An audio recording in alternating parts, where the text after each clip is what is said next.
Tere, head spordisõbrad! Oleme siin natukene enne taliolümpiamängude algust Tondil Golden Globe'i jõusaalis, kus käib harjutamas ka Kelly Sildaru.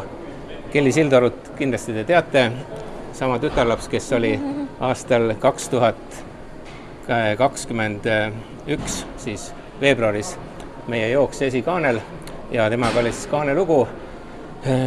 Kelly, palju sa seda intervjuud üldse mäletad? Ega ausalt väga vist ei mäletagi, et ega neid intervjuus on ju mul peaaegu ma ei tea, iga nädalaselt või iga kuiselt, ja sellest on juba omajagu aega möödas ka.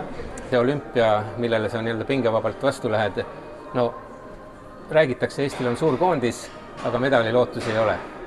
No aga kus see Kelly Sildaru medal siis?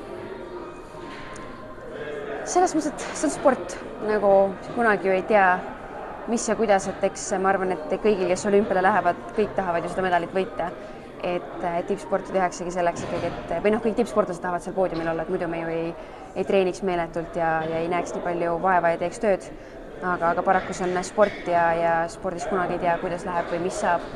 Ja minu ala puhul võib-olla veel eriti, et lõpuks minu tulemus ja punktisumma tegelikult ei sõltu otseselt minust, vaid ikkagi kohtunikest, mis neile meeldib.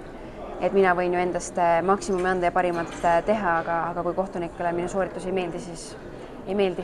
No, sa võistled olümpial nüüd rennisõidus ja renn on see, mööda siis, ja pargisõit on see, kus tuleb toru ette lõpuks. Ja.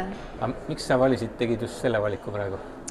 Ma lihtsalt leidsin, et kuna nii-öelda vigastusest tagasi tulemine, see hetk, kui ma võib-olla esimese võistluse saaksin teha, kuni olümpiani on tegelikult väga vähe aega, põhimõtteliselt oligi detsembri alguses tegin oma esimese võistluse, siis ma lihtsalt leidsin, et mul ei ole võib-olla piisavalt aega, et ennast slopestyle'is 100% vormi selleks ajaks ajada, et kuna ka vigastusest tagasi tulemine on vaimselt meeletult keeruline ja raske, et siis ma lihtsalt tundsin, et ma kardan, et sellest ajast jääb lihtsalt natukene väheks, et ma suudaksin just võib-olla vaimselt jõuda tagasi sinna kohta, kus ma peaksin olema. Nii et siis tundus targem lihtsalt keskenduda paibile.